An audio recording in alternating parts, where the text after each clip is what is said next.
Merhabalar arkadaşlar, kanalıma, videoma hoş geldiniz.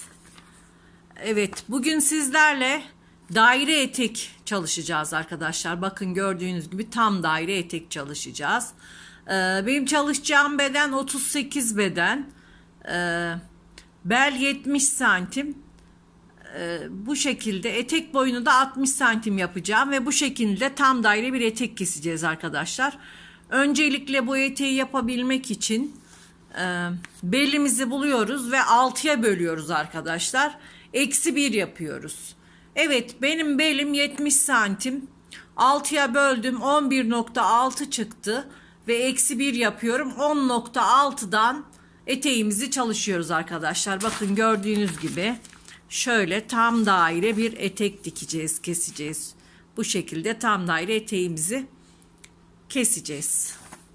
Evet, şimdi kumaşımı önce 2'ye sonra 4'e katladım arkadaşlar. Kumaşımı açtım.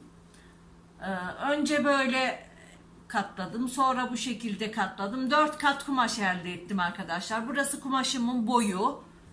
Burası kumaş katı, burası da kumaş katı arkadaşlar. Şimdi yapmamız gereken, bel ölçüsünü bulmuştuk. Bulduğumuz bel ölçüsünü buraya yerleştirmek arkadaşlar. Şurası bir noktası, köşemiz. Şuradan 10,6, yani ben yuvarlıyorum şöyle, 10,5 yapıyorum. 10,5'tan işaretimi alıyorum.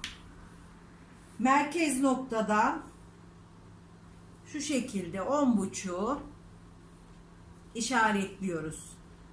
Çalıştığımız beden 38 beden. Siz kendi belinizi ölçerek 6'ya bölerek çalışacaksınız. Evet, şimdi bel ölçümüzü bulduk. Kumaşımız 4 kat. Şu şekilde belimizi bulduk ve kumaşımın enine bakıyorum. Boyumu ne verecek? 60 dedim ama 60'ı vermiyor. Şu şekilde 55 santim olacak eteğimizin boyu. Bu şekilde eteğimin boyunu buluyorum. Şu merkez noktadan bir noktasından tutuyorum. Burası 67 santim. Şu şekilde 67'yi işaretliyorum. Bakın arkadaşlar, tepeden merkez noktasından mezrumu düz tutuyorum. Ve eteğimin boyunu işaretliyorum.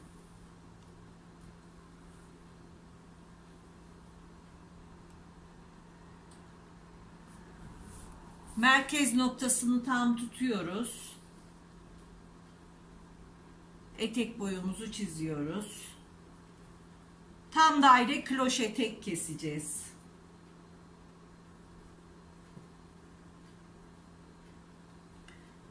Belimize de sonradan lastikli kemer yapacağız. Kumaşımız akıcı bir kumaş. Likralı. Evet. Şimdi eteğimi kesiyorum arkadaşlar. Bakın, belimize 1 santim dikiş payı veriyoruz.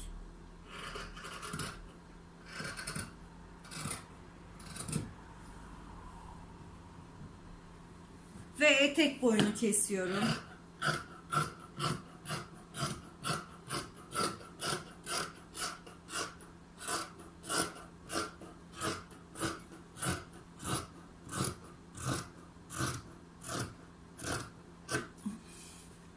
Gördüğünüz gibi tam daire kiloş eteğimiz kesildi.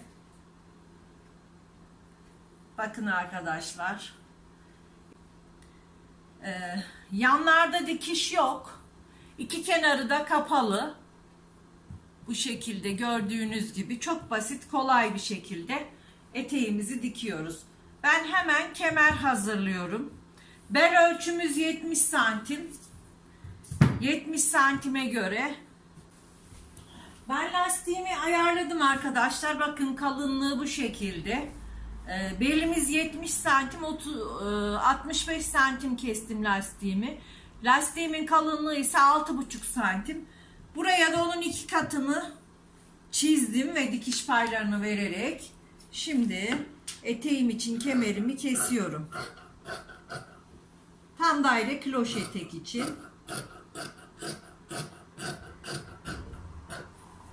Kemerimi kestim.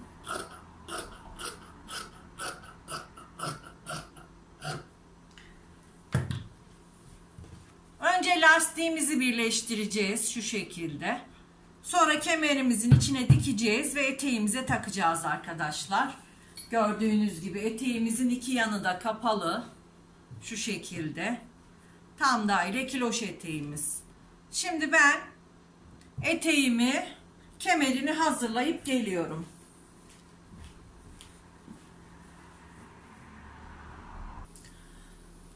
Eteğimin kemerini hazırladım bu şekilde. Siz istediğiniz ölçüde lastik kullanabilirsiniz. Daha ince, daha yani şu şekilde ve bu şekilde. Benim elimde bu böyle kalın lastiğim vardı ve ben kalın kullanmak istedim.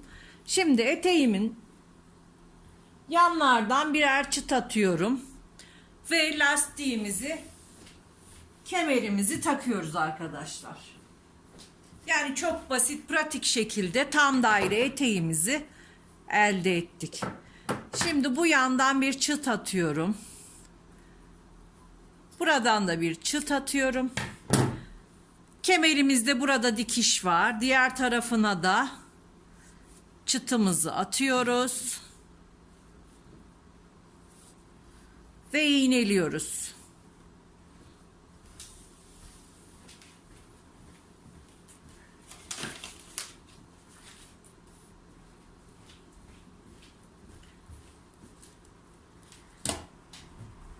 Kemerimizin dikişini çıta getiriyorum. Eteğimin düz yüzünden şu şekilde iğneleyerek kemerimi dikeceğim. Evet, şimdi ben kemerimi eteğimin beline dikeceğim ve eteğim bitmiş haliyle geliyorum. Evet, bakın tam daire eteğimiz bitti arkadaşlar.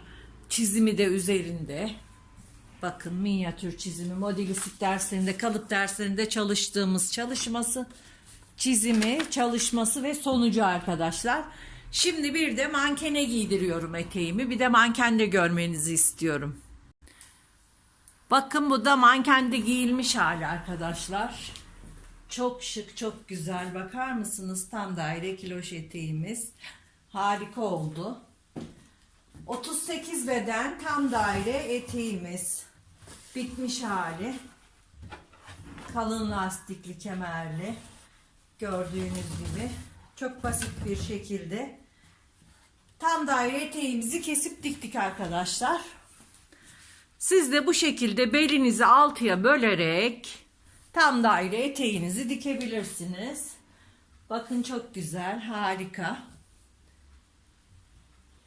Evet arkadaşlar, beğeni ve yorumları unutmayalım. Hoşça kalın, sağlıkla kalın.